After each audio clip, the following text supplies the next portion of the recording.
بسم الله الرحمن الرحيم ألف لام ميم ذلك الكتاب لا ريب فيه هدى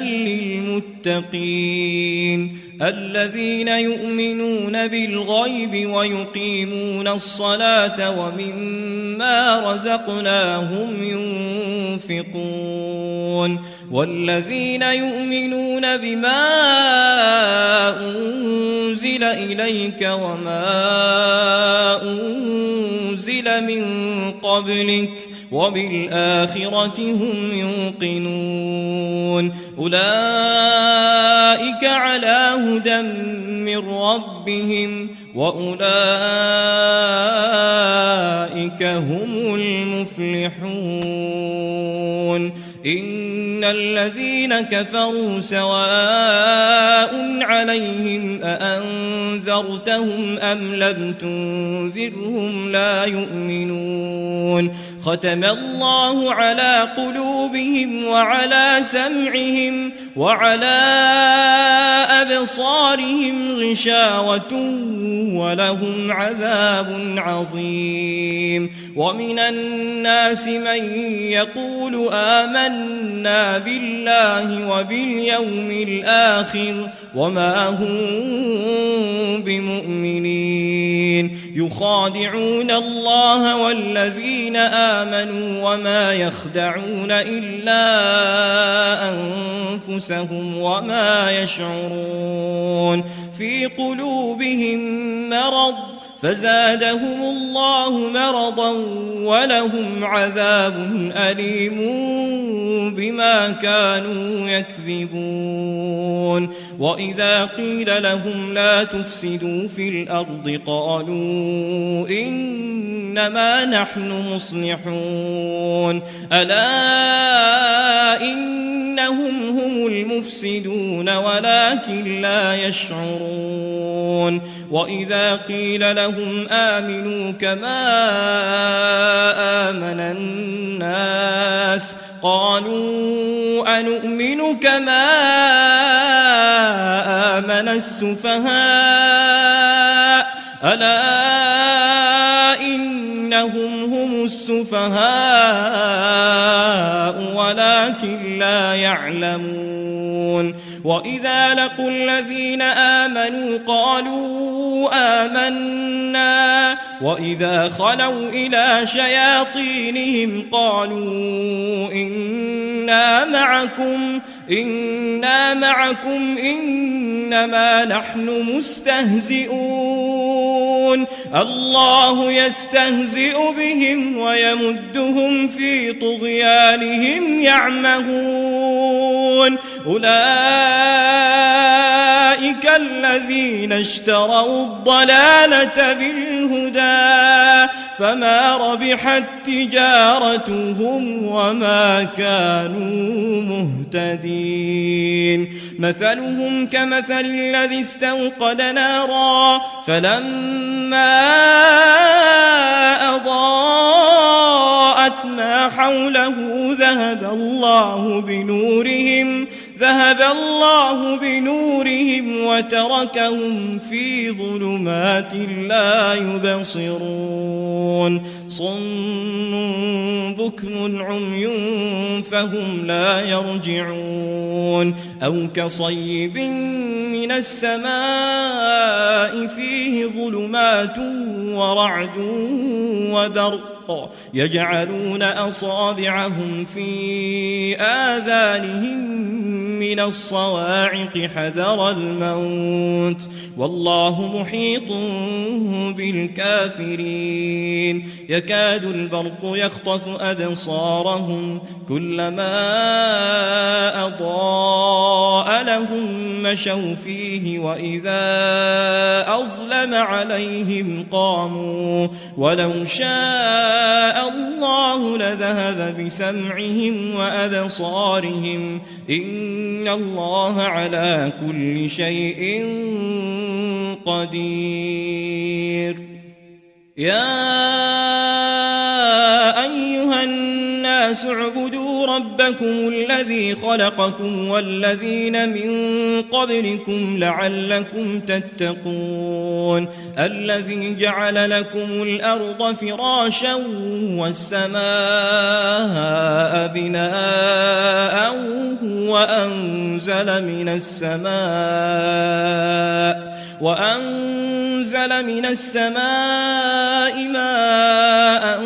فأخرج به من الثمرات رزقا لكم فلا تجعلوا لله أندادا وأنتم تعلمون وإن كنتم في ريب مما نزلنا على عبدنا فأتوا بسورة من مثله وادعوا شهداءكم من دون الله إن كنتم صادقين فإن لم تفعلوا ولن تفعلوا فاتقوا النار التي وقودها الناس والحجارة أعدت للكافرين وبشر الذين آمنوا وعملوا الصالحات أن لهم جنات تجري من تحتها الأنهار كلما رزقوا منها من ثمرة رزقا قالوا هذا الذي رزقنا من قبل وأتوا به متشابها ولهم فيها أزواج مطهرة وهم فيها خالدون إن الله لا يستحيي أن يضرب مثلا ما بعوضة فما فوقها فأما الذين آمنوا فيعلمون أنه الحق من ربهم وأما الذين كفروا فيقولون ماذا أراد الله بهذا مثلا يضل به كثيرا ويهدي به كثيرا وما يضل به إلا الفاسقين الذين ينقضون عهد الله من بعد ميثاقه ويقطعون ما أمر الله به أن يوصل ويفسدون في الأرض أولئك هم الخاسرون كيف تكفرون بالله وكنتم أمواتا فأحياكم ثم يميتكم ثم يحييكم ثم إليه ترجعون هو الذي خلق لكم ما في الأرض جميعا ثم استوى إلى السماء فسواهن 7 سماوات وهو بكل شيء عليم وإذ قال ربك للملائكة إني جاعل في الأرض خليفة قالوا أتجعل فيها من يفسد فيها ويسفك الدماء ونحن نسبح بحمدك ونقدس لك قال إني أعلم ما لا تعلمون وعلم آدم الأسماء كلها ثم عرضهم على الملائكة فقال أنبئوني بأسماء هؤلاء إن كنتم صادقين قالوا سبحانك لا علم لنا إلا ما علمتنا إنك أنت العليم الحكيم قال يا آدم أنبئهم بأسمائهم فلما أنبأهم بأسمائهم قال ألم أقل لكم إني أعلم غيب السماوات والأرض وأعلم ما تبدون وما كنتم تكتمون وإذ قلنا للملائكة اسجدوا لآدم فسجدوا إلا إبليس أبى واستكبر وكان من الكافرين وقلنا يا آدم اسكن أنت وزوجك الجنة وكلا منها رغدا حيث شئتما ولا تقربا هذه الشجرة فتكونا من الظالمين فأزلهما الشيطان عنها فأخرجهما مما كانا فيه وقلنا اهبطوا بعضكم لبعض عدو ولكم في الأرض مستقر ومتاع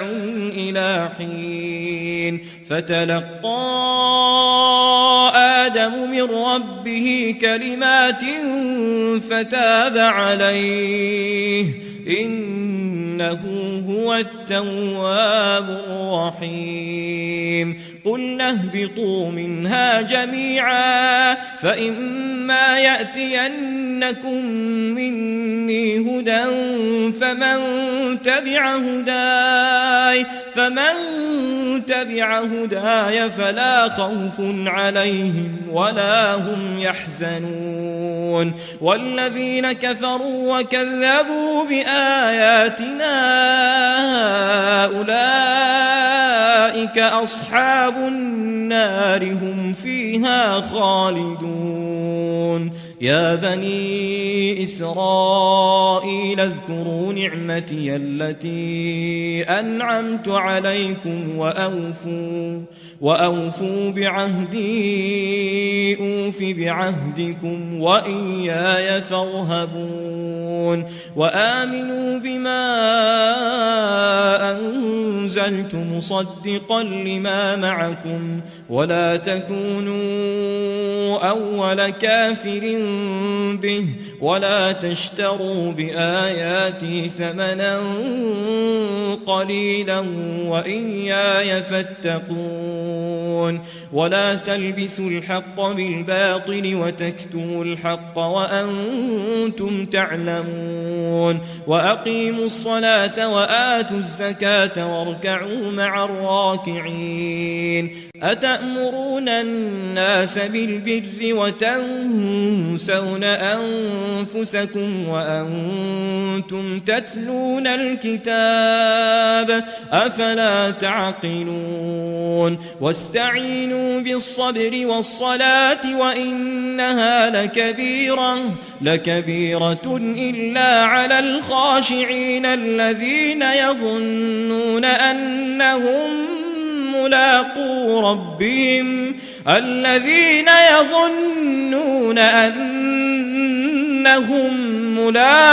ربهم وأنهم إليه راجعون يا بني إسرائيل اذكروا نعمتي التي أنعمت عليكم وأني فضلتكم على العالمين واتقوا يوما لا تجزي نفس عن نفس شيئا ولا يقبل منها شفاعة ولا يؤخذ منها عدل ولا هم ينصرون وإذ نجيناكم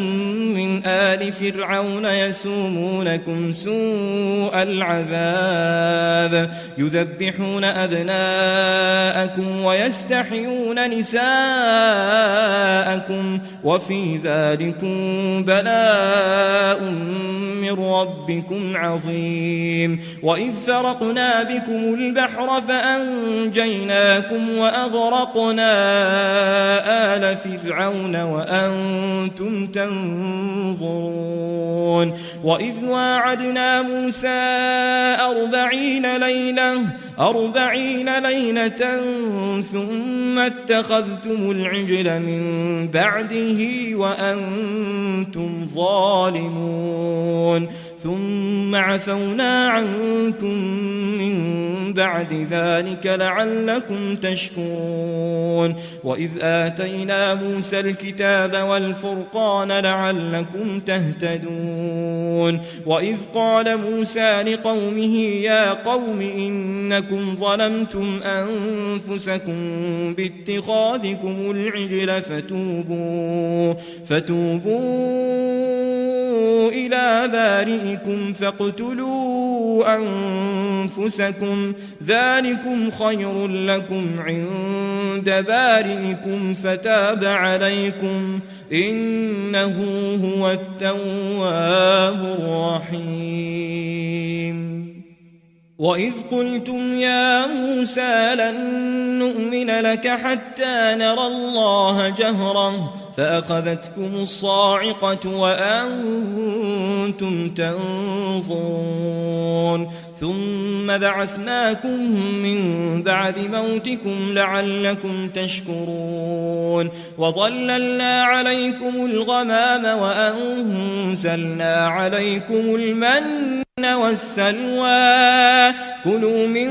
طيبات ما رزقناكم وما ظلمونا ولكن كانوا أنفسهم يظلمون وإذ قلنا ادخلوا هذه القرية فكلوا منها حيث شئتم رغدا وادخلوا الباب سجدا وقولوا حطة نغفر لكم خطاياكم وسنزيد المحسنين فبدل الذين ظلموا قولا غير الذي قيل لهم فأنزلنا على الذين ظلموا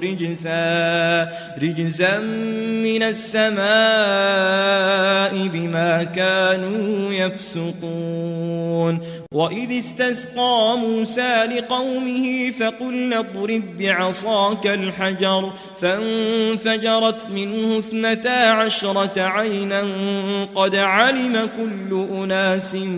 مشربهم كلوا واشربوا من رزق الله ولا تعثوا في الأرض مفسدين وإذ قلتم يا موسى لن نصبر على طعام واحد فادع لنا ربك يخرج لنا مما تنبت الأرض من بقلها وقثائها وفومها وعدسها وبصلها قال أتستبدلون الذي هو أدنى بالذي هو خير اهبطوا مصرا فإن لكم ما سألتم وضربت عليهم الذلة والمسكنة وباءوا بغضب من الله ذلك بأنهم كانوا يكفرون بآيات الله ويقتلون النبيين بغير الحق ذلك بما عصوا وكانوا يعتدون إن الذين آمنوا والذين هادوا والنصارى والصابئين من آمن بالله واليوم الآخر وعمل صالحا فلهم أجرهم عند ربهم ولا خوف عليهم ولا هم يحزنون وإذ أخذنا ميثاقكم ورفعنا فوقكم الطور خذوا ما آتيناكم بقوة واذكروا ما فيه لعلكم تتقون ثم توليتم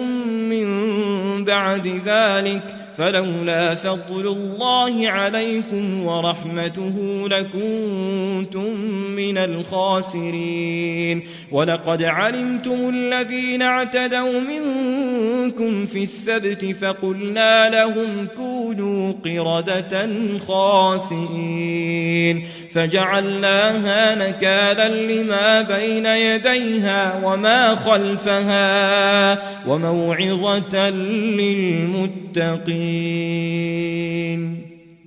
وإذ قال موسى لقومه إن الله يأمركم أن تذبحوا بقرة قالوا أتتخذنا هزوا قال أعوذ بالله أن أكون من الجاهلين قالوا ادع لنا ربك يبين لنا ما هي قال إنه يقول إنها بقرة لا فارض ولا بكر عوان بين ذلك فافعلوا ما تؤمرون قالوا ادع لنا ربك يبين لنا ما لونها قال إنه يقول إنها بقرة صفراء فاقع لونها تسر الناظرين قالوا ادع لنا ربك يبين لنا ما هي إن البقرة شابه علينا وإنا إن شاء الله لمهتدون قال إنه يقول إنها بقرة لا ذلول تثير الأرض ولا تسقي الحرث مسلمة لا شية فيها قالوا الآن جئت بالحق فذبحوها وما كادوا يفعلون وإذ قتلتم نفسا فادارأتم فيها والله مخرج ما كنتم تكتمون فقلنا اضربوه ببعضها كذلك يحيي الله الموتى ويريكم آياته لعلكم تعقلون ثم قست قلوبكم من بعد ذلك فهي كالحجارة أو أشد قسوة وإن من الحجارة لما يتفجر منه الأنهار وإن منها لما يشقق فيخرج منه الماء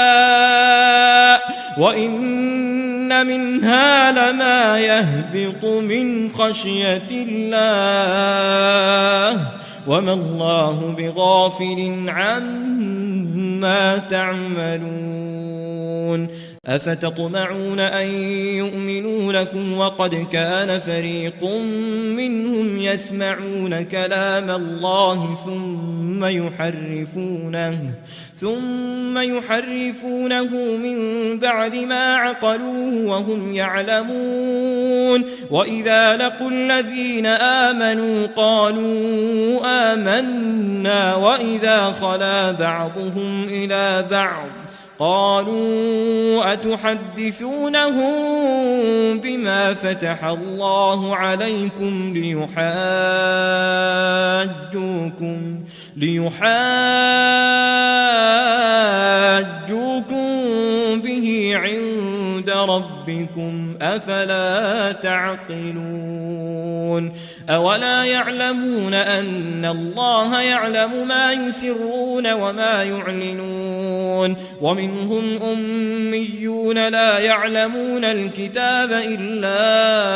أماني وإن هم إلا يظنون فويل للذين يكتبون الكتاب بأيديهم ثم يقولون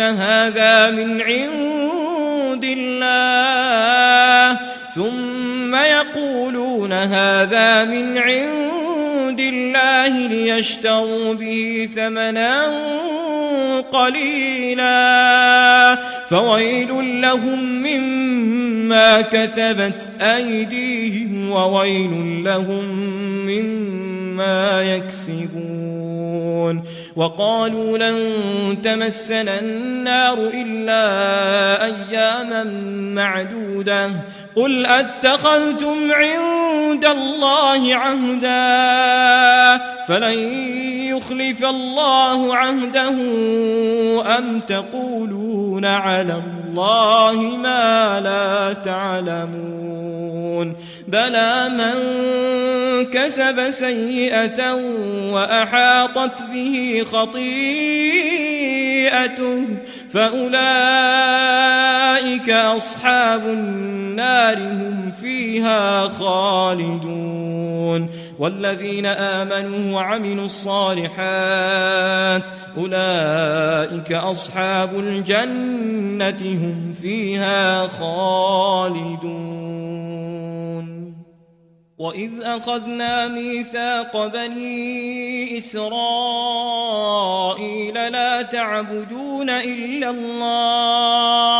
لا تعبدون إلا الله وبالوالدين إحسانا وذي القربى واليتامى والمساكين وقولوا للناس حسنا وأقيموا الصلاة وآتوا الزكاة ثم توليتم إلا قليلا منكم وأنتم معرضون وإذ أخذنا ميثاقكم لا تسفكون دماءكم ولا تخرجون أنفسكم من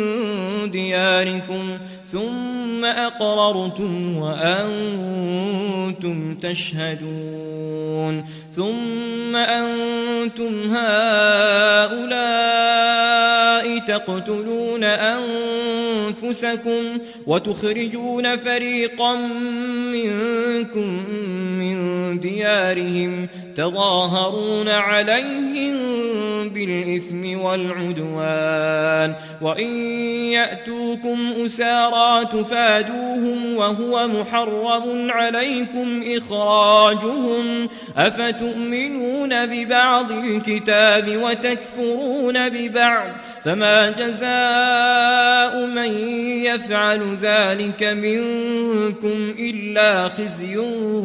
في الحياة الدنيا ويوم القيامة يردون إلى أشد العذاب وما الله بغافل عما تعملون أولئك الذين اشتروا الحياة الدنيا بالآخرة فلا يخفف عنهم العذاب ولا هم ينصرون ولقد آتينا موسى الكتاب وقفينا من بعده بالرسل وآتينا عيسى ابن مريم البينات وأيدناه بروح القدس أفكلما جاءكم رسول بما لا تهوى أنفسكم استكبرتم ففريقا كذبتم وفريقا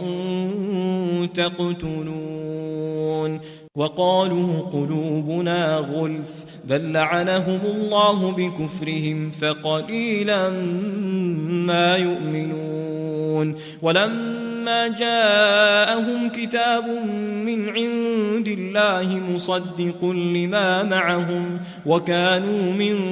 قبل يستفتحون على الذين كفروا فلما جاءهم ما عرفوا كفروا به فلعنة الله على الكافرين بئس ما اشتروا به أنفسهم أن يكفروا بما أنزل الله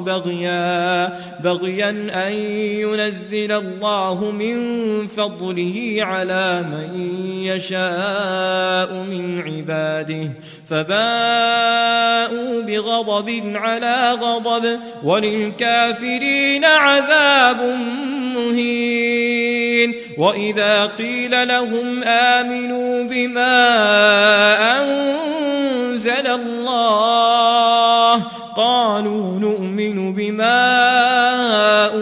أنزل علينا ويكفرون بما وراءه وهو الحق مصدقا لما معهم قل فلم تقتلون أنبياء الله من قبل إن كنتم مؤمنين ولقد جاءكم موسى بالبينات ثم اتخذتم العجل من بعده وأنتم ظالمون وإذ أخذنا ميثاقكم ورفعنا فوقكم الطور خذوا ما آتيناكم بقوة واسمعوا قالوا سمعنا وعصينا وأشربوا في قلوبهم العجل بكفرهم قل بئس ما يأمركم به إيمانكم إن كنتم مؤمنين قل إن كانت لكم الدار الآخرة عند الله خالصة من دون الناس فتمنوا الموت إن كنتم صادقين ولن يتمنوه أبدا بما قدمت أيديهم والله عليم بالظالمين ولتجدنهم أحرص الناس على حياة ومن الذين أشركوا يود أحدهم لو يعمر 1000 سنة وما هو بمزحزحه من العذاب أن يعمر والله بصير بما يعملون قل من كان عدوا لجبريل فإنه نزله على قلبك بإذن الله مصدقا لما بين يديه وهدى وبشرى للمؤمنين من كان عدوا لله وملائكته ورسله وجبريل وميكال فإن الله عدو للكافرين ولقد أنزلنا إليك آيات بينات وما يكفر بها إلا الفاسقون أو كلما عاهدوا عهدا نبذه فريق منهم بل أكثرهم لا يؤمنون ولما جاءهم رسول من عند الله مصدق لما معهم نبذ فريق من الذين أوتوا الكتاب كتاب الله وراء ظهورهم كأنهم لا يعلمون واتبعوا ما تتلو الشياطين على ملك سليمان وما كفر سليمان ولكن الشياطين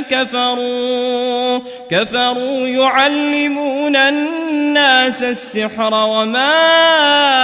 أنزل على الملكين ببابل هاروت وماروت وما يعلمان من أحد حتى يقولا إنما نحن فتنة فلا تكفر فيتعلمون منهما ما يفرقون به بين المرء وزوجه وما هم بضارين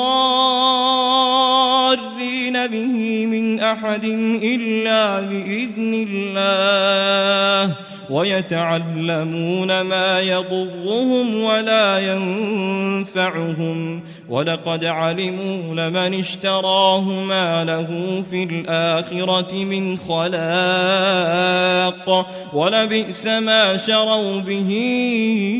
أنفسهم لو كانوا يعلمون ولو أنهم آمنوا واتقوا لمثوبة من عند الله خير لو كانوا يعلمون يا أيها الذين آمنوا لا تقولوا راعنا وقولوا انظرنا واسمعوا وللكافرين عذاب أليم ما يود الذين كفروا من أهل الكتاب ولا المشركين أن ينزل عليكم من خير من ربكم والله يختص برحمته من يشاء والله ذو الفضل العظيم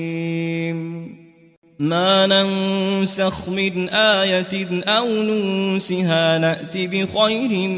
منها أو مثلها ألم تعلم أن الله على كل شيء قدير ألم تعلم أن الله له ملك السماوات والأرض وما لكم من دون الله من ولي ولا نصير أم تريدون أن تسألوا رسولكم كما سئل موسى من قبل ومن يتبدل الكفر بالإيمان فقد ضل سواء السبيل ود كثير من أهل الكتاب لو يردونكم من بعد إيمانكم كفارا حسدا من عند أنفسهم من بعد ما تبين لهم الحق فاعفوا واصفحوا حتى يأتي الله بأمره إن الله على كل شيء قدير وأقيموا الصلاة وآتوا الزكاة وما تقدموا لأنفسكم من خير تجدوه عند الله إن الله بما تعملون بصير وقالوا لن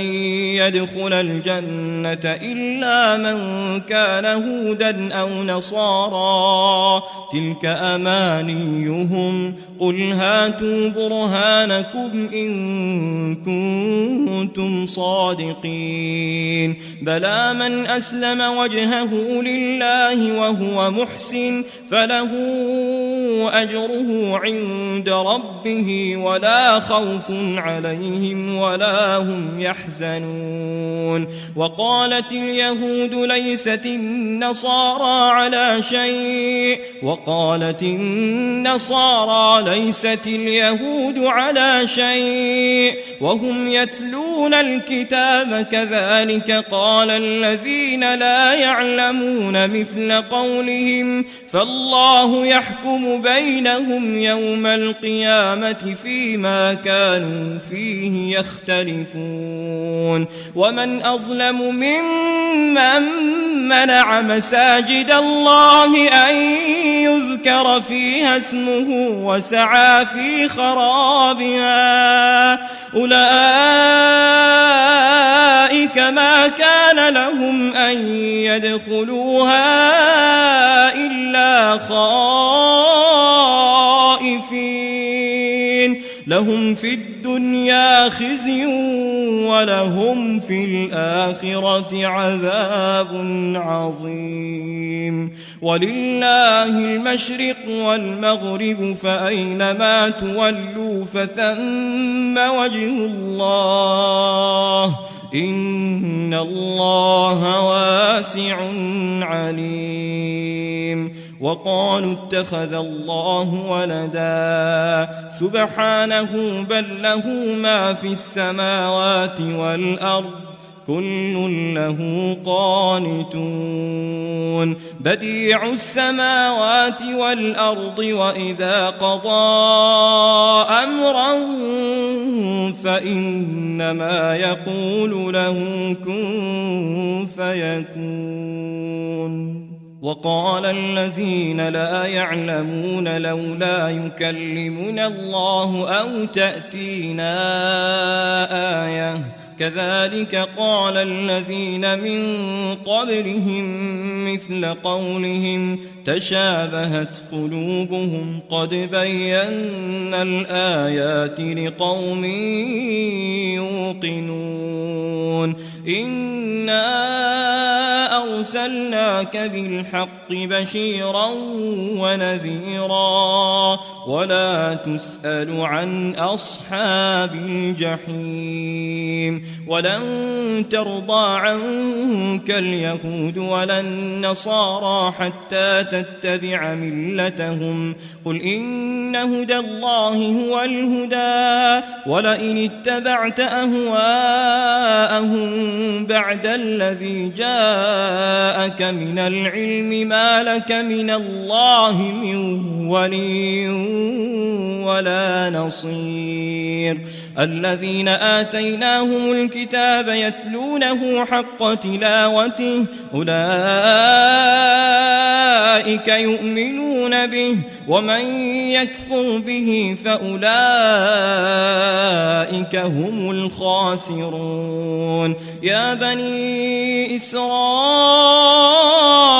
اذكروا نعمتي التي أنعمت عليكم وأني فضلتكم على العالمين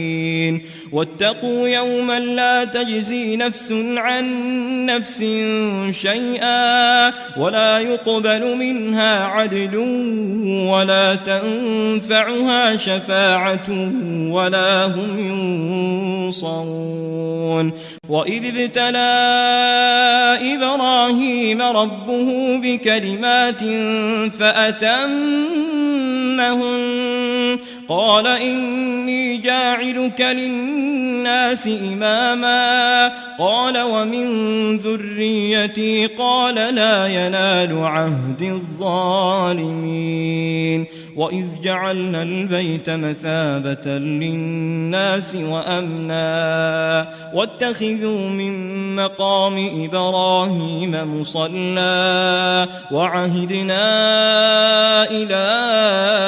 إبراهيم وإسماعيل أن طهرا بيتي للطائفين والعاكفين والركع السجود وإذ قال إبراهيم رب اجعل هذا بلدا آمنا وارزق أهله من الثمرات من آمن منهم بالله واليوم الآخر قال ومن كفر فأمتعه قليلا ثم أضطره إلى عذاب النار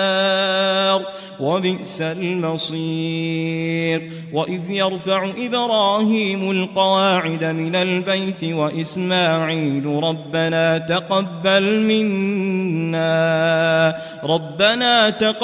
منا إنك أنت السميع العليم ربنا وجعلنا مسلمين لك ومن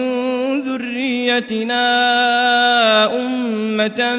مسلمة لك وأرنا مناسكنا وتب علينا إنك أنت التواب الرحيم ربنا وابعث فيهم رسولا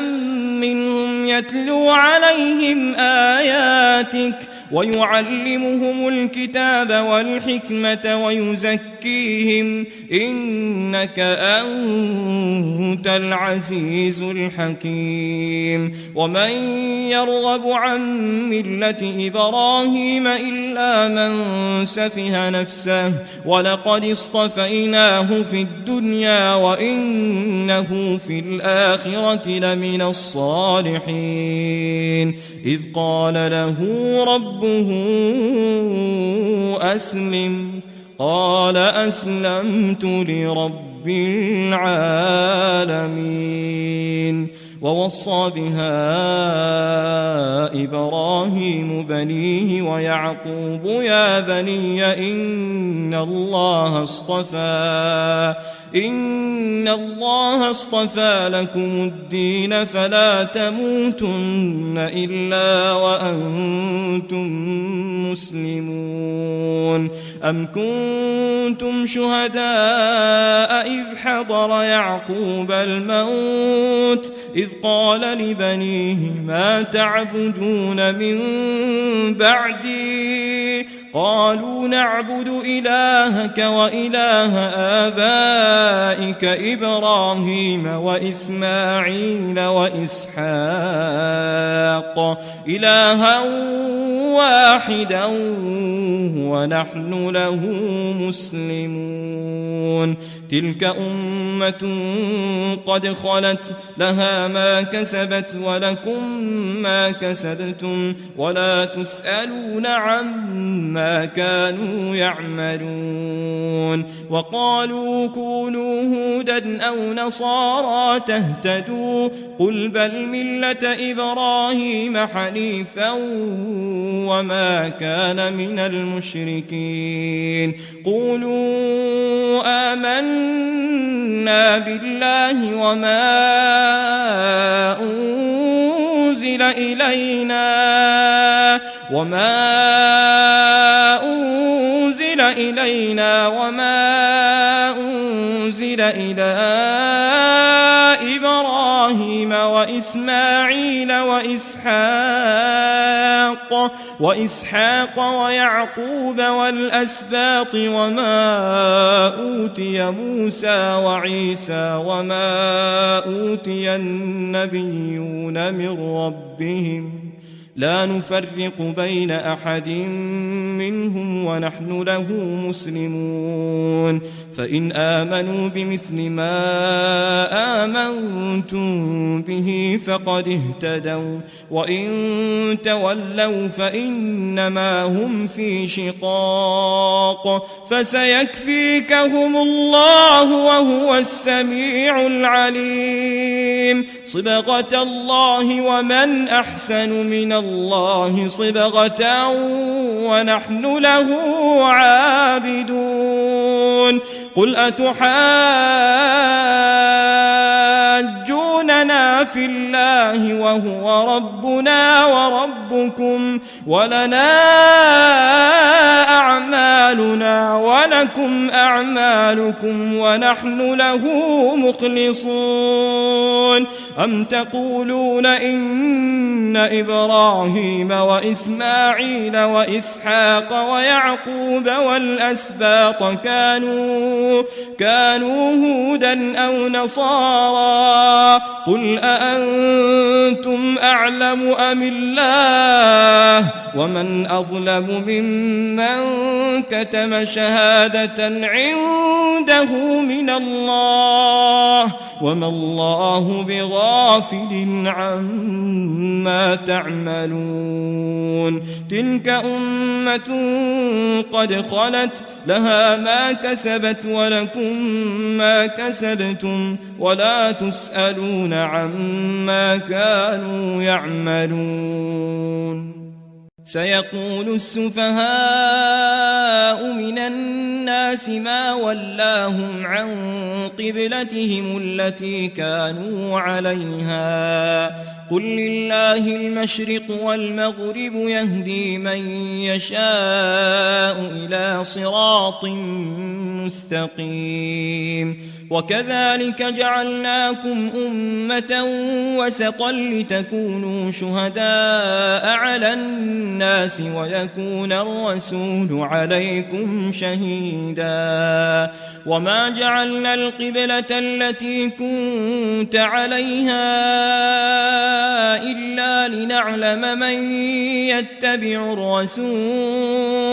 إلا لنعلم من يتبع الرسول ممن ينقلب على عقبيه وإن كانت لكبيرة إلا على الذين هدى الله وما كان الله ليضيع إيمانكم إن الله بالناس لرءوف رحيم قد نرى تقلب وجهك في السماء فلنولينك قبلة ترضاها فول وجهك شطر المسجد الحرام وحيث ما كنتم فولوا وجوهكم شطره وإن الذين أوتوا الكتاب ليعلمون أنه الحق من ربهم وما الله بغافل عما يعملون ولئن أتيت الذين أوتوا الكتاب بكل آية ما تبعوا قبلتك وما أنت بتابع قبلتهم وما بعضهم بتابع قبلة بعض ولئن اتبعت أهواءهم من بعد ما جاءك من العلم إنك إذا لمن الظالمين الذين آتيناهم الكتاب يعرفونه كما يعرفون أبناءهم وإن فريقا منهم ليكتمون الحق وهم يعلمون الحق من ربك فلا تكونن من الممترين ولكل وجهة هو موليها فاستبقوا الخيرات أينما تكونوا يأت بكم الله جميعا إن الله على كل شيء قدير ومن حيث خرجت فول وجهك شطر المسجد الحرام وإنه للحق من ربك وما الله بغافل عما تعملون ومن حيث خرجت فول وجهك شطر المسجد الحرام وحيث ما كنتم فولوا وجوهكم شطره لئلا يكون للناس عليكم حجة إلا الذين ظلموا منهم فلا تخشوهم واخشوني ولأتم نعمتي عليكم ولعلكم تهتدون كما أرسلنا فيكم رسولا منكم يتلو عليكم آياتنا ويزكيكم ويعلمكم الكتاب والحكمة ويعلمكم ما لم تكونوا تعلمون فاذكروني أذكركم واشكروا لي ولا تكفرون يا أيها الذين آمنوا استعينوا بالصبر والصلاة إن الله مع الصابرين ولا تقولوا لمن يقتل في سبيل الله أموات بل أحياء ولكن لا تشعرون ولنبلونكم بشيء من الخوف والجوع ونقص من الأموال والأنفس والثمرات وبشر الصابرين الذين إذا أصابتهم مصيبة قالوا إنا لله وإنا إليه راجعون أولئك عليهم صلوات من ربهم ورحمة وأولئك هم المهتدون إن الصفا والمروة من شعائر الله فمن حج البيت أو اعتمر فلا جناح عليه أن يطوف بهما ومن تطوع خيرا فإن الله شاكر عليم إن الذين يكتمون ما أنزلنا من البينات والهدى من بعد ما بيناه للناس في الكتاب أولئك يلعنهم الله ويلعنهم اللاعنون إلا الذين تابوا وأصلحوا وبينوا فأولئك أتوب عليهم وأنا التواب الرحيم إن الذين كفروا وماتوا وهم كفار أولئك عليهم لعنة الله والملائكة والناس أجمعين خالدين فيها لا يخفف عنهم العذاب ولا هم ينظرون وإلهكم إله واحد لا إله إلا هو الرحمن الرحيم إن في خلق السماوات والأرض واختلاف الليل والنهار والفلك التي تجري في البحر بما ينفع الناس وما أنزل الله من السماء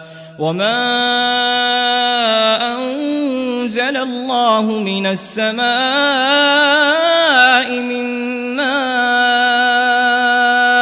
فأحيا به الأرض بعد موتها وبث فيها من كل دابة وتصريف الرياح والسحاب المسخر بين السماء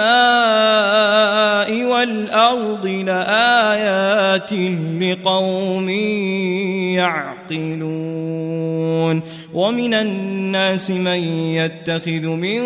دون الله أندادا يحبونهم كحب الله والذين آمنوا أشد حبا لله ولو يرى الذين ظلموا إذ يرون العذاب أن القوة لله جميعا وأن الله شديد العذاب إذ تبرأ الذين اتبعوا من الذين اتبعوا ورأوا العذاب وتقطعت بهم الأسباب وقال الذين اتبعوا لو أن لنا كرة فنتبرأ منهم كما تبرؤوا منا كذلك يريهم الله أعمالهم حسرات عليهم وما هم بخارجين من النار يا أيها الناس كلوا مما في الأرض حلالا طيبا ولا تتبعوا خطوات الشيطان إنه لكم عدو مبين إنما يأمركم بالسوء والفحشاء وأن تقولوا على الله ما لا تعلمون وإذا قيل لهم اتبعوا ما أنزل الله قالوا بل نتبع ما ألفينا عليه آباءنا أولو كان آباؤهم لا يعقلون شيئا ولا يهتدون ومثل الذين كفروا كمثل الذي ينعق بما لا يسمع إلا دعاء ونداء صم بكم عمي فهم لا يعقلون يا أيها الذين آمنوا كلوا من طيبات طيبات ما رزقناكم واشكروا لله إن كنتم إياه تعبدون. إنما حرم عليكم الميتة والدم ولحم الخنزير وما أهل به لغير الله، فمن اضطر غير باغ ولا عاد فلا إثم عليه، إن الله غفور رحيم. إن الذين يكتمون ما أنزل الله من الكتاب ويشترون به ثمنا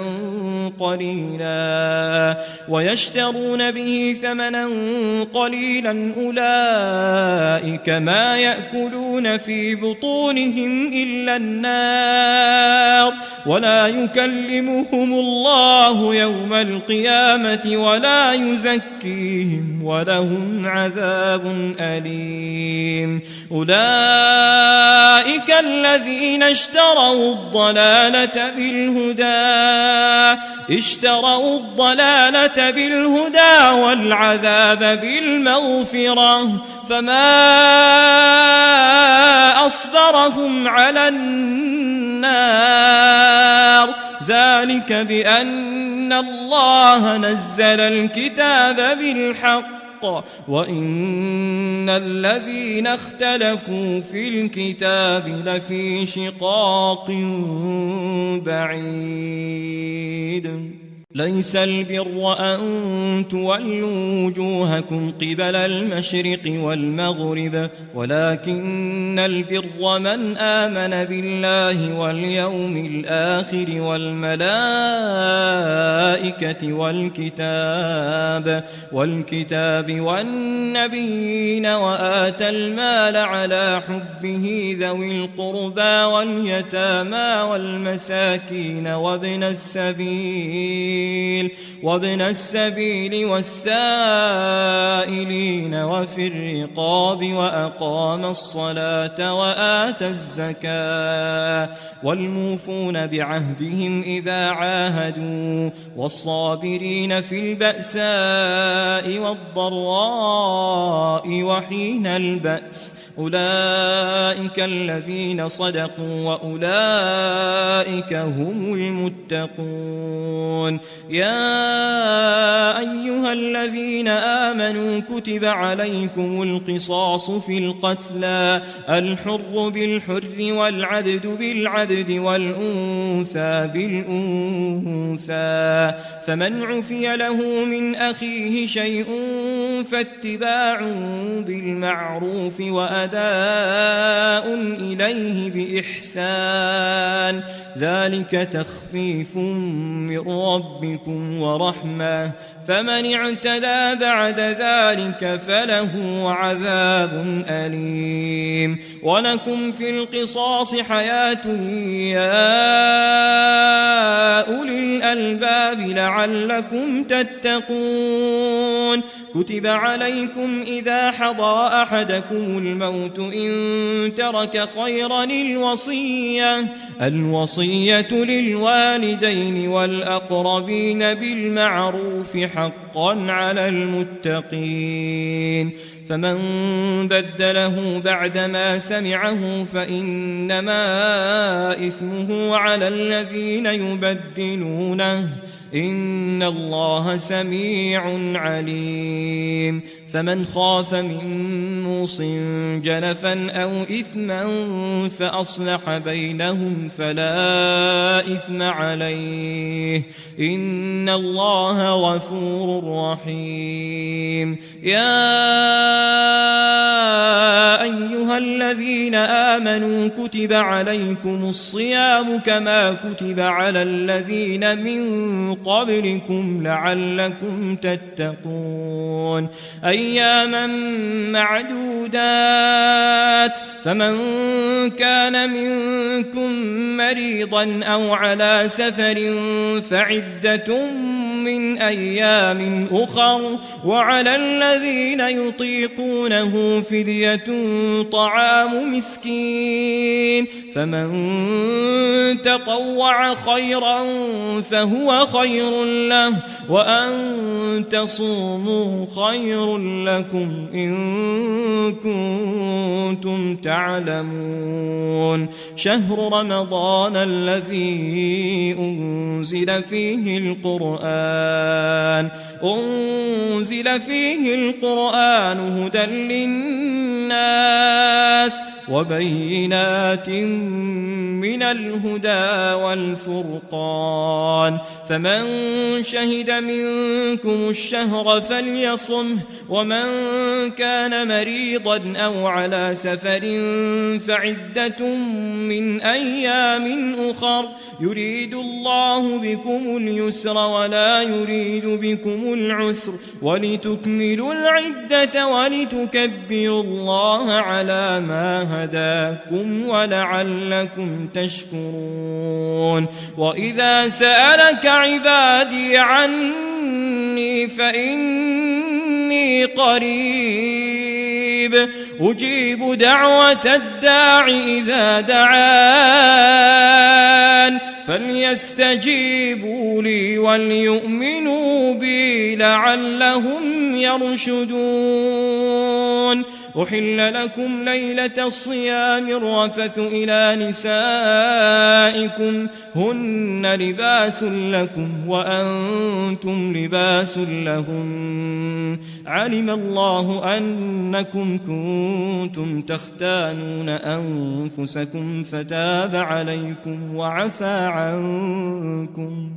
فالآن باشروهن وابتغوا ما كتب الله لكم وكلوا واشربوا حتى يتبين لكم الخيط الأبيض من الخيط الأسود من الفجر ثم أتموا الصيام إلى الليل ولا تباشروهن وأنتم عاكفون في المساجد تلك حدود الله فلا تقربوها كذلك يبين الله آياته للناس لعلهم يتقون ولا تأكلوا أموالكم بينكم بالباطل وتدلوا بها إلى الحكام لتأكلوا فريقا من أموال الناس بالإثم وأنتم تعلمون يسألونك عن الأهلة قل هي مواقيت للناس والحج وليس البر بأن تأتوا البيوت من ظهورها ولكن البر من اتقى وأتوا البيوت من أبوابها واتقوا الله لعلكم تفلحون وقاتلوا في سبيل الله الذين يقاتلونكم ولا تعتدوا إن الله لا يحب المعتدين واقتلوهم حيث ثقفتموهم وأخرجوهم من حيث أخرجوكم والفتنة أشد من القتل ولا تقاتلوهم عند المسجد الحرام حتى يقاتلوكم فيه فإن قاتلوكم فاقتلوهم كذلك جزاء الكافرين فإن انتهوا فإن الله غفور رحيم وقاتلوهم حتى لا تكون فتنة ويكون الدين لله فإن انتهوا فلا عدوان إلا على الظالمين الشهر الحرام بالشهر الحرام والحرمات قصاص فمن اعتدى عليكم فاعتدوا عليه بمثل ما اعتدى عليكم واتقوا الله واعلموا أن الله مع المتقين وأنفقوا وأنفقوا في سبيل الله ولا تلقوا بأيديكم إلى التهلكة وأحسنوا إن الله يحب المحسنين وأتموا الحج والعمرة لله فإن أحصرتم فما استيسر من الهدي ولا تحلقوا رؤوسكم حتى يبلغ الهدي محله فمن كان منكم مريضا أو به أذى من رأسه ففدية من صيام أو صدقة أو نسك فإذا أمنتم فمن تمتع بالعمرة إلى الحج فما استيسر من الهدي فمن لم يجد فصيام 3 أيام في الحج و7 إذا رجعتم تلك 10 كاملة ذلك لمن لم يكن أهله حاضر المسجد الحرام واتقوا الله واعلموا أن الله شديد العقاب الحج أشهر معلومات فمن فرض فيهن الحج فلا رفث ولا فسوق ولا جدال في الحج وما تفعلوا من خير يعلمه الله وتزودوا فإن خير الزاد التقوى واتقون يا أولي الألباب ليس عليكم جناح أن تبتغوا فضلا من ربكم فإذا أفضتم من عرفات فاذكروا الله عند المشعر الحرام واذكروه كما هداكم وإن كنتم من قبله لمن الضالين ثم أفيضوا من حيث أفاض الناس واستغفروا الله إن الله غفور رحيم فإذا قضيتم مناسككم فاذكروا الله كذكركم آباءكم أو أشد ذكرا فمن الناس من يقول ربنا آتنا في الدنيا وما له في الآخرة من خلاق ومنهم من يقول ربنا آتنا في الدنيا حسنة وفي الآخرة حسنة وقنا عذاب النار أولئك لهم نصيب مما كسبوا والله سريع الحساب واذكروا الله في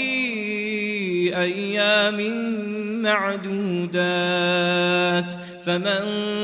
تعجل في يومين فلا إثم عليه ومن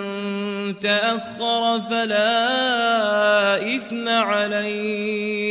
فلا إثم عليه لمن اتقى واتقوا الله واعلموا أنكم إليه تحشرون ومن الناس من يعجبك قوله في الحياة الدنيا ويشهد الله على ما في قلبه وهو ألد الخصام وإذا تولى سعى في الأرض ليفسد فيها ويهلك الحرث والنسل والله لا يحب الفساد وإذا قيل له اتق الله أخذته العزة بالإثم فحسبه جهنم ولبئس المهاد ومن الناس من يشري نفسه ابتغاء مرضات الله والله رؤوف بالعباد العباد يا أيها الذين آمنوا ادخلوا في السلم كافة ولا تتبعوا خطوات الشيطان إنه لكم عدو مبين فإن زللتم من بعد ما جاءتكم البينات فاعلموا أن الله عزيز حكيم هل ينظرون إلا أن يأتيهم الله في ظلل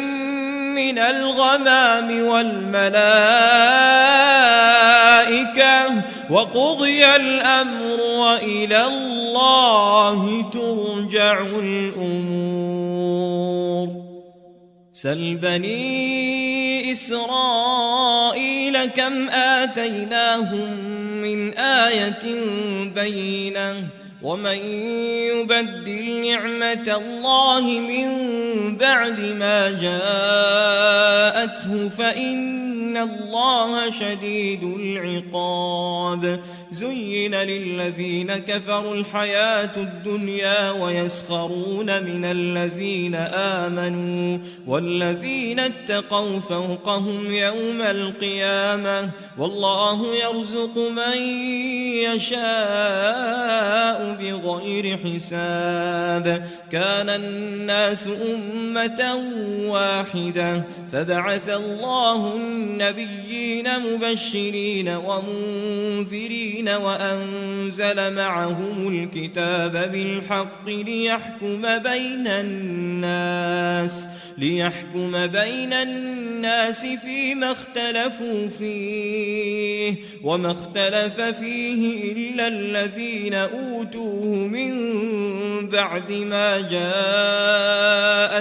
البينات بغيا بينهم فهدى الله الذين آمنوا لما اختلفوا فيه من الحق بإذنه والله يهدي من يشاء إلى صراط مستقيم أم حسبتم أن تدخلوا الجنة ولما يأتكم مثل الذين خلوا من قبلكم مستهم البأساء والضراء وزلزلوا حتى يقول الرسول والذين آمنوا معه متى نصر الله ألا إن نصر الله قريب يسألونك ماذا ينفقون قل ما أنفقتم من خير فللوالدين والأقربين واليتامى والمساكين وابن السبيل وما تفعلوا من خير فإن الله به عليم كتب عليكم القتال وهو كره لكم وعسى أن تكرهوا شيئا وهو خير لكم وعسى أن تحبوا شيئا وهو شر لكم والله يعلم وأنتم لا تعلمون يسألونك عن الشهر الحرام قتال فيه قل قتال فيه كبير وصد عن سبيل الله وكفر به والمسجد الحرام وإخراج أهله منه أكبر عند الله والفتنة أكبر من القتل ولا يزالون يقاتلونكم حتى يردوكم عن دينكم إن استطاعوا ومن يرتد منكم عن دينه فيمت وهو كافر فأولئك حبطت أعمالهم في الدنيا والآخرة وأولئك أصحاب النار هم فيها خالدون إن الذين آمنوا والذين هاجروا وجاهدوا في سبيل الله أولئك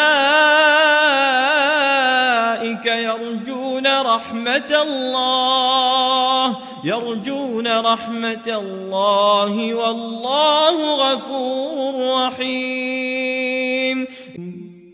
يسألونك عن الخمر والميسر قل فيهما إثم كبير ومنافع للناس وإثمهما أكبر من نفعهما ويسألونك ماذا ينفقون قل العفو كذلك يبين الله لكم الآيات لعلكم تتفكرون في الدنيا والآخرة ويسألونك عن اليتامى قل إصلاح لهم خير وإن تخالطوهم فإخوانكم والله يعلم المفسد من المصلح ولو شاء الله لأعنتكم إن الله عزيز حكيم ولا تنكحوا المشركات حتى يؤمن ولأمة مؤمنة خير من مشركة ولو أعجبتكم ولا تنكحوا المشركين حتى يؤمنوا ولعبد مؤمن خير من مشرك ولو أعجبكم أولئك يدعون إلى النار والله يدعو إلى الجنة والمغفرة بإذنه ويبين آياته للناس لعلهم يتذكرون ويسألونك عن المحيض قل هو أذى فاعتزلوا النساء في المحيض ولا تقربوهن حتى يطهرن فإذا تطهرن فأتوهن من حيث أمركم الله إن الله يحب التوابين ويحب المتطهرين نساؤكم حرث لكم فأتوا حرثكم أنى شئتم وقدموا لأنفسكم واتقوا الله واعلموا أنكم ملاقوه وبشر المؤمنين ولا تجعلوا الله عرضة لأيمانكم أن تبروا وتتقوا وتصلحوا بين الناس والله سميع عليم لا يؤاخذكم الله باللغو في أيمانكم ولكن يؤاخذكم بما كسبت قلوبكم والله غفور حليم للذين يؤلون من نسائهم تربص 4 أشهر فإن فاءوا فإن الله غفور رحيم وإن عزموا الطلاق فإن الله سميع عليم والمطلقات يتربصن بأنفسهن 3 قروء ولا يحل لهن أن يكتمن ما خلق الله في أرحامهن إن كن يؤمن بالله واليوم الآخر وبعولتهن أحق بردهن في ذلك إن أرادوا إصلاحا ولهن مثل الذي عليهن بالمعروف وللرجال عليهن درجة والله عزيز حكيم. الطلاق مرتان فإمساك بمعروف أو تسريح بإحسان ولا يحل لكم أن تأخذوا مما آتيتموهن شيئا إلا أن يخافا ألا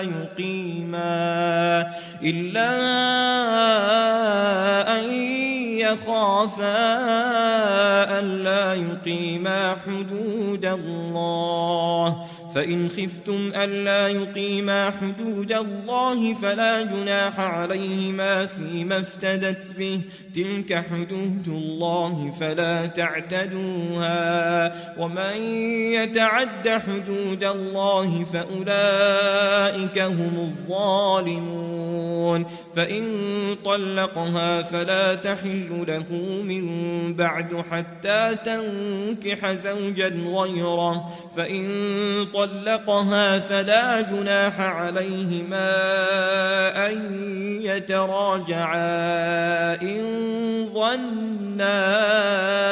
أن يقيما حدود الله وتلك حدود الله يبينها لقوم يعلمون. وإذا طلقتم النساء فبلغن أجلهن فأمسكوهن بمعروف أو سرحوهن بمعروف ولا تمسكوهن ضرارا لتعتدوا ومن يفعل ذلك فقد ظلم نفسه ولا تتخذوا آيات الله هزوا واذكروا نعمة الله عليكم وما أنزل عليكم من الكتاب والحكمة يعظكم به واتقوا الله واعلموا أن الله بكل شيء عليم. وإذا طلقتم النساء فبلغن أجلهن فلا تعضلوهن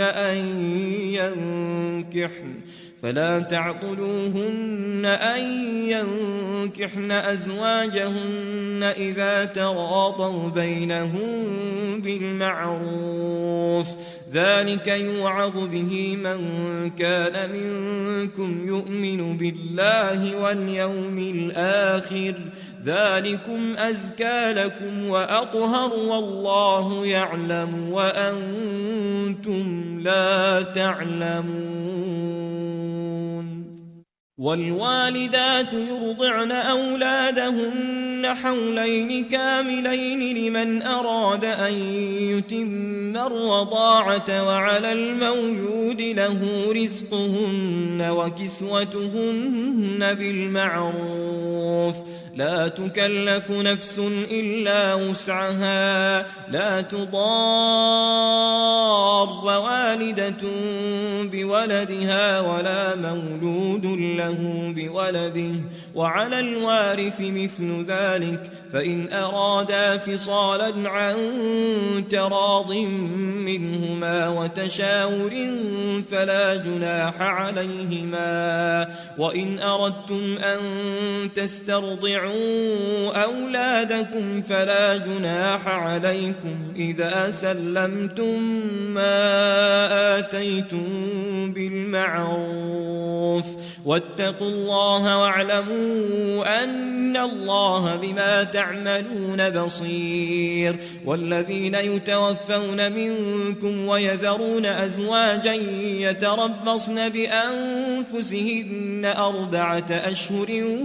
وعشرا فإذا بلغن أجلهن فلا جناح عليكم فيما فعلن في أنفسهن بالمعروف والله بما تعملون خبير ولا جناح عليكم فيما عرضتم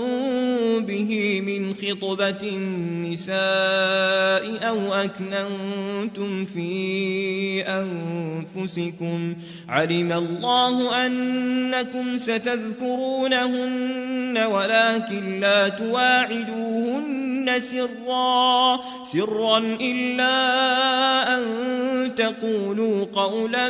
معروفا ولا تعزموا عقدة النكاح حتى يبلغ الكتاب أجله واعلموا أن الله يعلم ما في أنفسكم فاحذروه واعلموا أن الله غفور حليم لا جناح عليكم إن طلقتم النساء ما لم تمسوهن أو تفرضوا لهن فريضة ومتعوهن على الموسع قدره وعلى المقتر قدره متاعا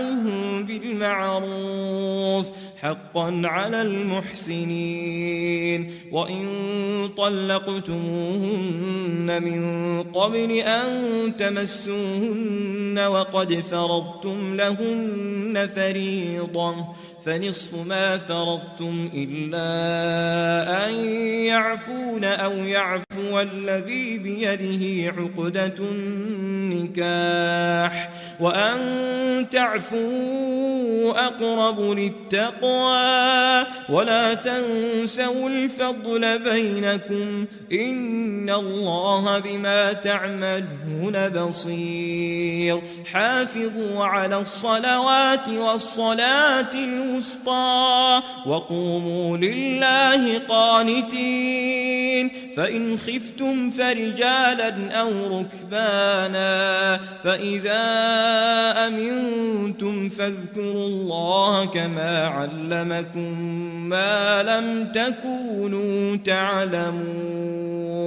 والذين يتوفون منكم ويذرون أزواجا وصية لأزواجهم متاعا إلى الحول غير إخراج فإن خرجن فلا جناح عليكم فيما فعلن في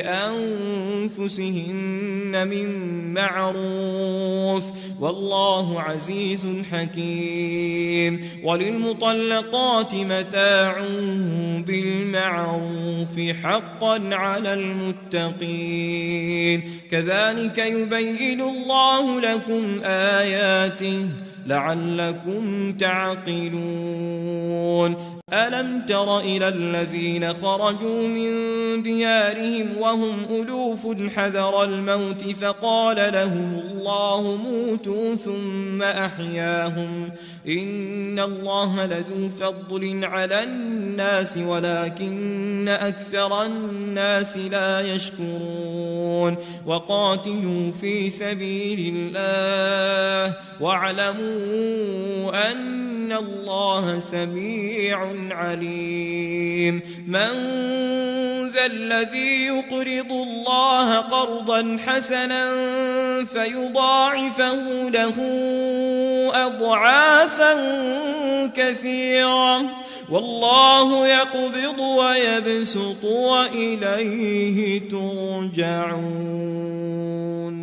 ألم تر إلى الملأ من بني إسرائيل من بعد موسى إذ قالوا لنبي له بعث لنا ملكا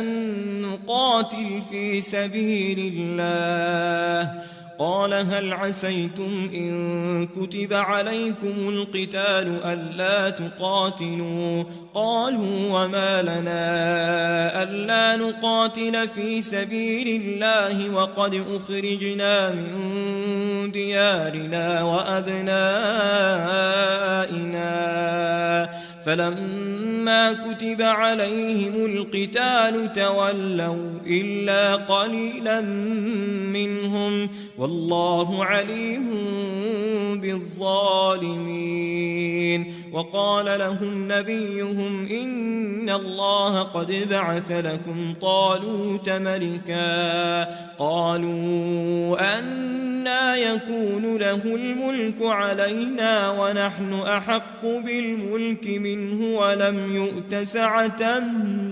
من المال قال إن الله اصطفاه عليكم وزاده بسطة في العلم والجسم والله يؤتي ملكه من يشاء والله واسع عليم وقال لهم نبيهم إن آية ملكه أن يأتيكم التابوت فيه سكينة من ربكم وبقية مما ترك آل موسى وآل هارون تحمله الملائكة إن في ذلك لآية لكم إن كنتم مؤمنين فلما فصل طالوت بالجنود قال إن الله مبتليكم بنهر فمن شرب منه فليس مني ومن لم يطعمه فإنه مني إلا من اغترف غرفة بيده فشربه منه إلا قليلا منهم فلما جاوزه هو والذين آمنوا معه قالوا لا طاقة لنا اليوم بجالوت وجنوده قال الذين يظنون أنهم ملاقوا الله كم من فئة قليلة غلبت فئة كثيرة بإذن الله والله مع الصابرين ولما برزوا لجالوت وجنوده قالوا ربنا أفرغ علينا صبرا وثبت أقدامنا وانصرنا على القوم الكافرين فهزموهم بإذن الله وقتل داود جالوت وآتاه الله الملك والحكمة وعلمه مما يشاء ولولا دفع الله الناس بعضهم ببعض لفسدت الأرض ولكن الله ذو فضل على العالمين تلك آيات الله نتلوها عليك بالحق وإنك لمن المرسلين تلك الرسل فضلنا بعضهم على بعض منهم من كلم الله ورفع بعضهم درجات وآتينا عيسى ابن مريم البينات وأيدناه بروح القدس ولو شاء الله ما اقتتل الذين من بعدهم من بعد ما جاءتهم البينات ولكن اختلفوا فمنهم من آمن ومنهم من كفر ولو شاء الله ما اقتتلوا ولكن الله يفعل ما يريد يا أيها الذين آمنوا أنفقوا مما رزقناكم من قبل أن يأتي يوم لا بيع فيه ولا خلة ولا شفاعة والكافرون هم الظالمون. الله لا إله إلا هو الحي القيوم لا تأخذه سنة ولا نوم له ما في السماوات وما في الأرض من ذا الذي يشفع عنده إلا بإذنه يعلم ما بين أيديهم وما خلفهم ولا يحيطون بشيء من علمه إلا بما شاء وسع كرسيه السماوات والأرض ولا يؤوده حفظهما وهو العلي العظيم. لا إكراه في الدين قد تبين الرشد من الغي فمن يكفر بالطاغوت ويؤمن بالله فقد استمسك بالعروة الوثقى لا انفصام لها والله سميع عليم. الله ولي الذين آمنوا يخرجهم من الظلمات إلى النور والذين كفروا أولياؤهم الطاغوت يخرجونهم من النور إلى الظلمات أولئك أصحاب النار هم فيها خالدون. ألم تر إلى الذي حاج إبراهيم في ربه أن آتاه الله الملك إذ قال إبراهيم ربي الذي يحيي ويميت قال أنا أحيي وأميت قال إبراهيم فإن الله يأتي بالشمس من المشرق فأت بها من المغرب فبهت الذي كفر والله لا يهدي القوم الظالمين. أو كالذي مر على قرية وهي خاوية على عروشها قال أنى يحيي هذه الله بعد موتها فأماته الله 100 عام ثم بعثه قال كم لبثت قال لبثت يوما أو بعض يوم قال بل لبثت 100 عام فانظر إلى طعامك وشرابك لم يتسنه وانظر إلى حمارك ولنجعلك آية للناس وانظر إلى العظام كيف ننشزها ثم نكسوها لحما فلما تبين له قال أعلم أن الله على كل شيء قدير. وإذ قال إبراهيم رب أرني كيف تحيي الموتى قال أولم تؤمن قال بلى ولكن ليطمئن قلبي قال فخذ 4 من الطير فصرهن إليك ثم اجعل على كل جبل منهن جزءا ثم ادعهن يأتينك سعيا واعلم أن الله عزيز حكيم. مثل الذين ينفقون أموالهم في سبيل الله كمثل حبة أنبتت 7 سنابل في كل سنبلة 100 حبة والله يضاعف لمن يشاء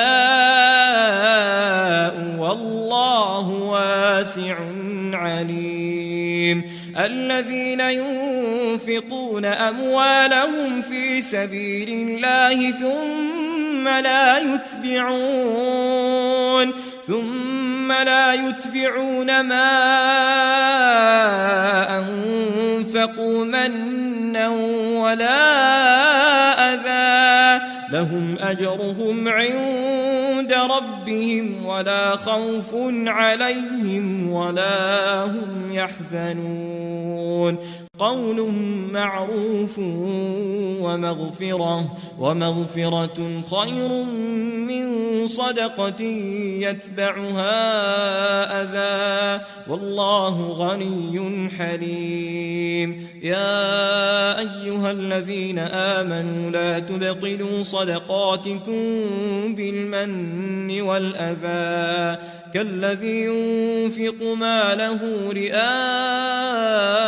الناس ولا يؤمن بالله واليوم الآخر فمثله كمثل صفوان عليه تراب فأصابه وابل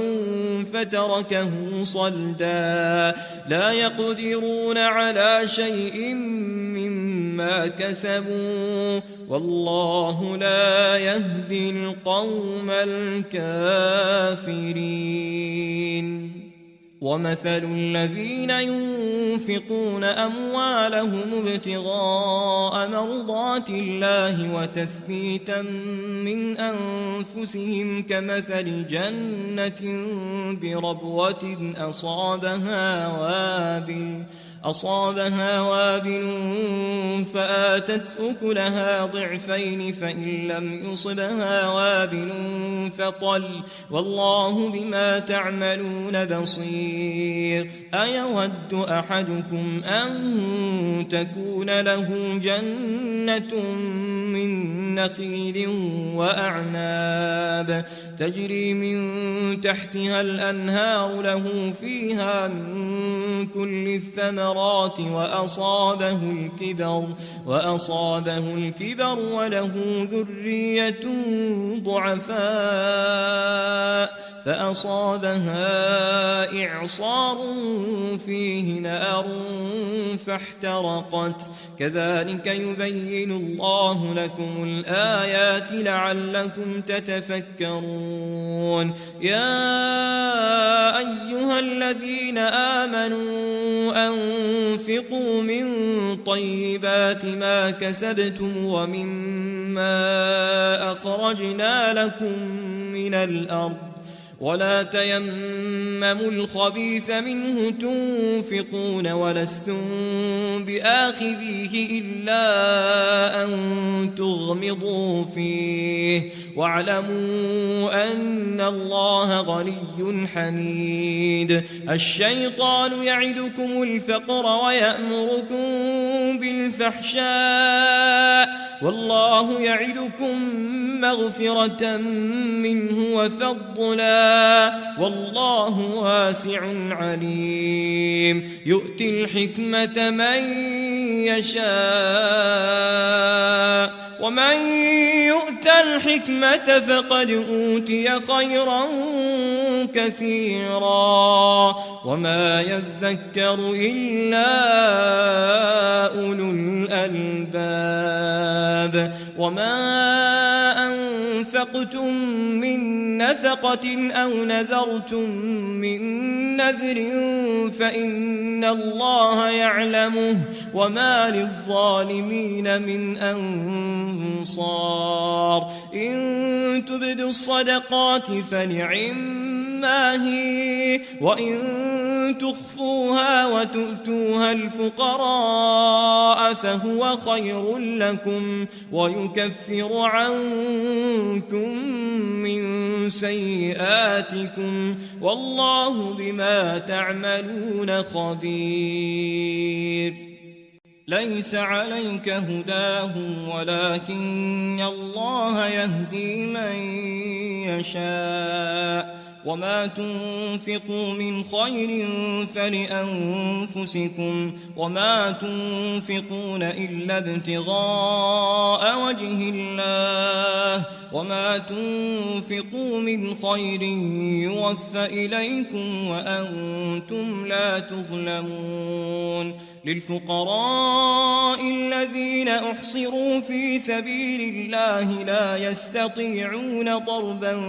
في الأرض يحسبهم الجاهل أغنياء من التعفف تعرفهم بسيماهم لا يسألون الناس إلحافا وما تنفقوا من خير فإن الله به عليم الذين ينفقون أموالهم بالليل والنهار سرا وعلانية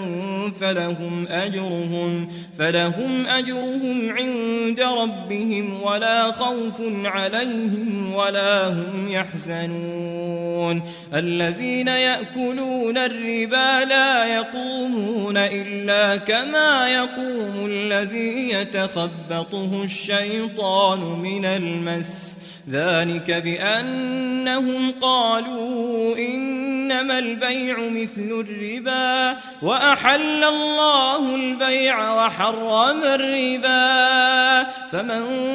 جاءه موعظة من ربه فانتهى فله ما سلف وأمره إلى الله ومن عاد فأولئك أصحاب النار هم فيها خالدون يمحق الله الربا ويربي الصدقات والله لا يحب كل كفار أثيم إن الذين آمنوا وعملوا الصالحات وأقاموا الصلاة وآتوا الزكاة لهم أجرهم عند ربهم ولا خوف عليهم ولا هم يحزنون يا أيها الذين آمنوا اتقوا الله وذروا ما بقي من الربا إن كنتم مؤمنين فإن لم تفعلوا فأذنوا بحرب من الله ورسوله وإن تبتم فلكم رؤوس أموالكم لا تظلمون ولا تظلمون وإن كان ذو عسرة فنظرة إلى ميسرة وأن تصدقوا خير لكم إن كنتم تعلمون واتقوا يوما ترجعون فيه إلى الله ثم توفى كل نفس ما كسبت وهم لا يظلمون يا أيها الذين آمنوا إذا تداينتم بدين إلى أجل مسمى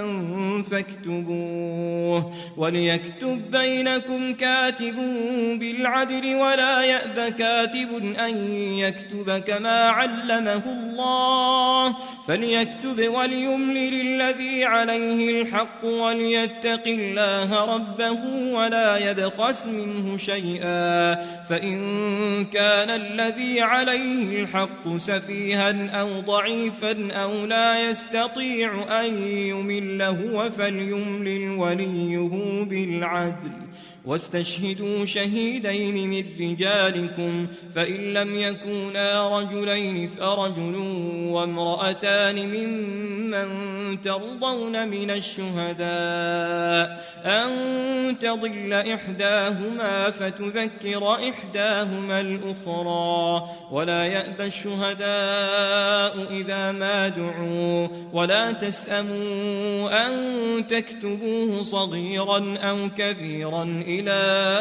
أجله ذلكم أقسط عند الله وأقوم للشهادة وأدنى ألا ترتابوا إلا أن تكون تجارة حاضرة تديرونها بينكم فليس عليكم جناح ألا تكتبوها وأشهدوا إذا تبايعتم ولا يضار الحق كاتب ولا شهيد وإن تفعلوا فإنه فسوق بكم واتقوا الله ويعلمكم الله والله بكل شيء عليم وإن كنتم على سفر ولم تجدوا كاتبا فرهان مقبوضة فإن أمن بعضكم بعضا